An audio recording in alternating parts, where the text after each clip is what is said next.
Hey Scorpio, and welcome to your basically bi-weekly reading. So this is for Scorpio sun or rising signs, and this is going from the full moon at June 3rd. Actually, there we go.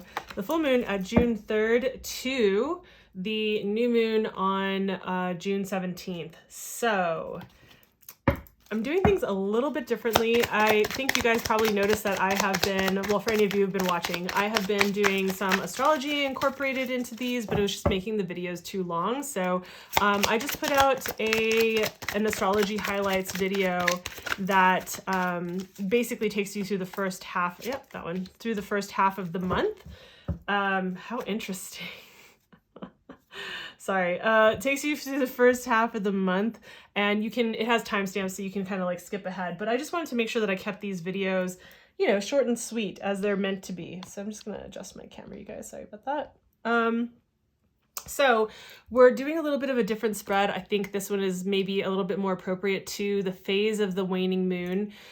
So for those of you who don't know, I'll just say really quickly, going from the new moon to the full moon is like a building of energy, a waxing energy. And then we get to the full moon and it's just like full ready to burst. And then it does burst, kind of like breaking into an egg yolk, right? And it just like spills out. So that's the energy of the full moon to the new moon. It's this time of like the energy kind of shifts to waning, and we can at this time be more reflective about what needs to go, what we need to let go of, what we need to release, and what needs to stay. This is a good time to look into our internal world, our internal landscape too, because we're talking about the moon, which has to do with water, our intuition, our emotions, these kinds of things. So I feel like it would be appropriate to look at what we're going to look at today. So we're starting out with looking at a shadow card for around what shadows or what beliefs might be holding you back from being able to really create the life that you want to be creating, for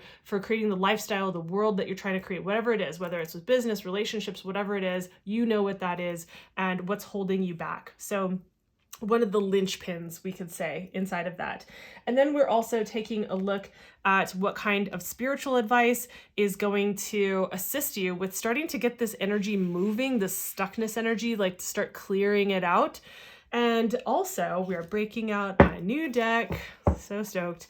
And we're going to take a look at, like, first it's what's blocking you, right? And then we're going to look at what you can be in action about. So what do you need to be doing to be in alignment with the life that you say you want to be creating, with the values that you say that you're committed to. So we're going to take a look at that, because I think it's good for balance to just kind of take a look at both areas. All right. And I also have the monthly videos out as well. So the monthly Scorpio video for the entire month of June is also out. So rad. I haven't seen all the cards in this deck. Like, I haven't gone through them one by one, you guys. So I'm actually enjoying just like taking a look at these cards with you. I'm exploring them with you. So, all right. Awesome.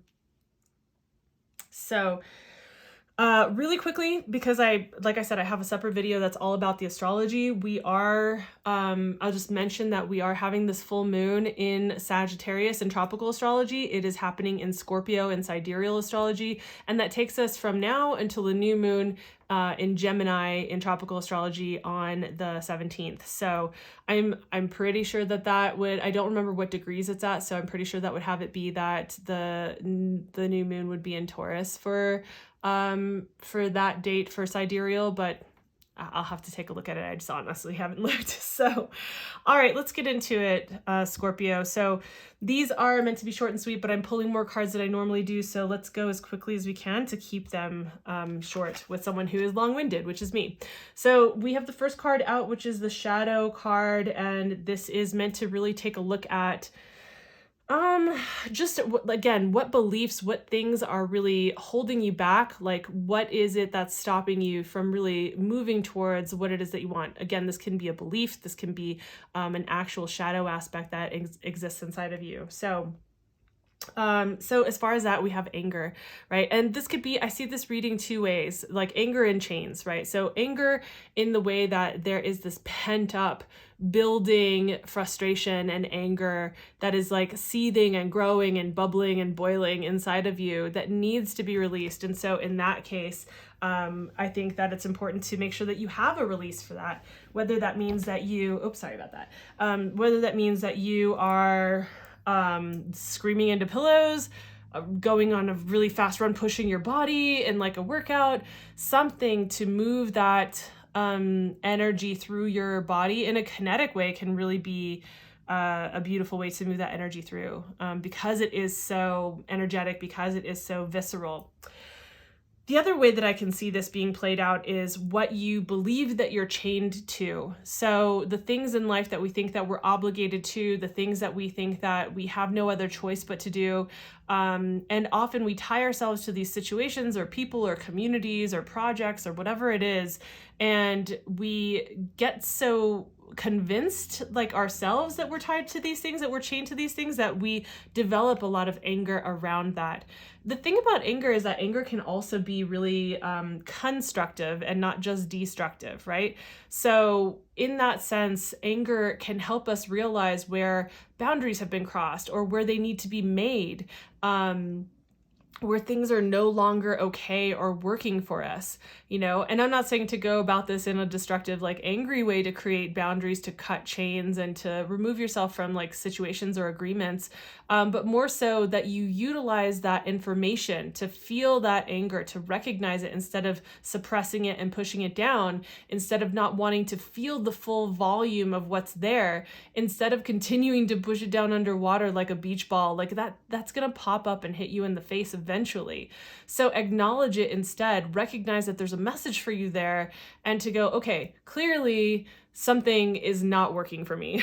Whatever that is, needing to address that. So if there are certain commitments that you've made and you've committed yourself to, like, I'm not saying just don't honor your agreements and walk away, but maybe it's time to renegotiate those commitments. Maybe it's time to reevaluate those. Maybe some of those don't require you to be connected to them at all, right? Maybe you don't actually have to be chained to certain things, like whether that be a job or, a project or a group of friends, like whatever it is, right? So this is for you to evaluate, but I think that's pretty clear and you get the point, right?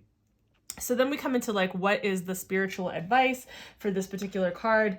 And we are for this particular shadow, and we have the 9 of Wands, and the 9 of Wands, I think it can be about a lot of different things, but one of the things that I'm seeing here is about stepping outside of the comfort zone that you may have like pushed yourself into in order to be okay with what you're chained to, in order to hold back the anger that you've had, making other people maybe even comfortable around you, tiptoeing so that you don't have to disturb the peace in some way.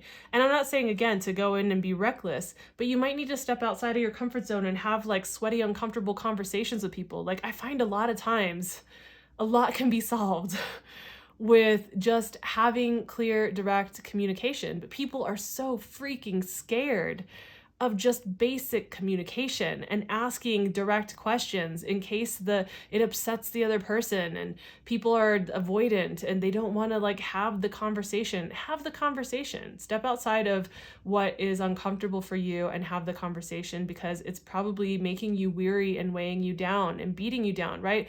The thing with the 9 of Wands is that this can be the wounded warrior or the seasoned warrior, and it's like, which one are you going to be? Speaking to that effect, like on that note, it's important to also take care of your health. So this is an area where you want to make sure that you are attending to your health, because that can also exacerbate problems when it comes to our emotions, right? And I won't get onto a soapbox and talk all about that, but I think it's important to take note of that. So let's take a look at now what is coming up for how you can be in action. Like, what do you need to do to be in action, to be aligned with your values and with the life that you want to create for yourself. And what we have showing up here is the Wheel of Fortune. this is like the spinning of the fates, right? Like the wheel spins, we don't know where it's going to land. We don't know whether it's going to land on red or black, right? And there is this sense of like life is change, life is chance, life is risk, life happens whether we want it to or not.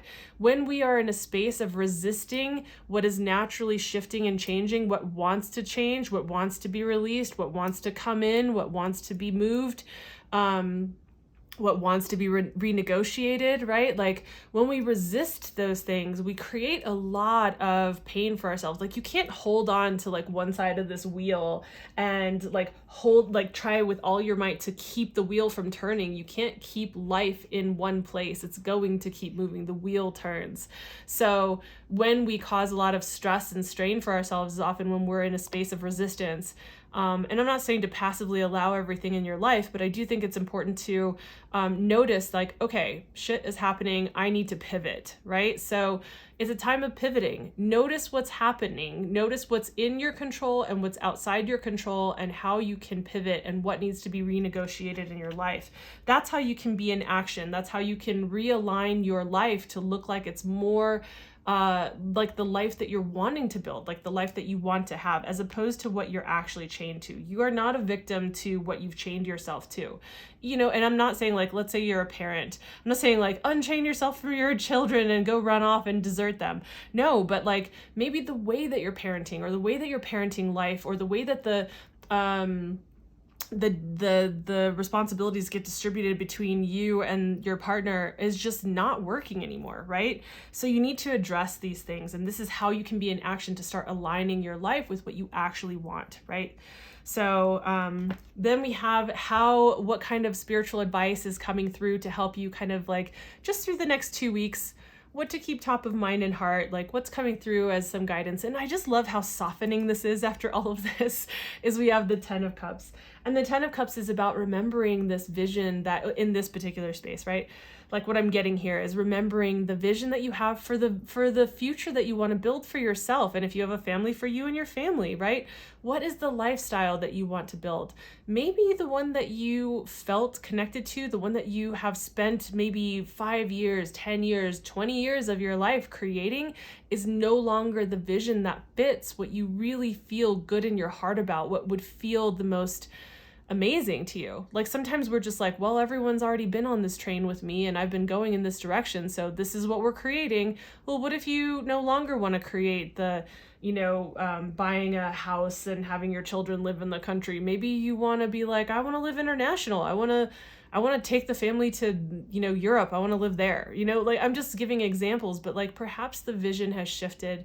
I think it's good, like with the 10 of Cups, this is like the cups are your feelings and your emotions and your intuition. And like, this is a good time to feel into, what your dreams really are, what feels good, because our vision of what felt good 10 years ago might not be what would feel good to us now. So I think like there is this like feeling into that and moving again, like towards what feels like it would feel like the best life for us, the one that we really want. So I hope that this was helpful and insightful for you.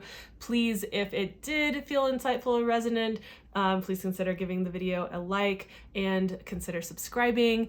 If you don't want to miss any of these videos or any of the other ones that I have planned on the horizon, I've got all kinds of stuff planned for like going forward in the next few months while I build this channel.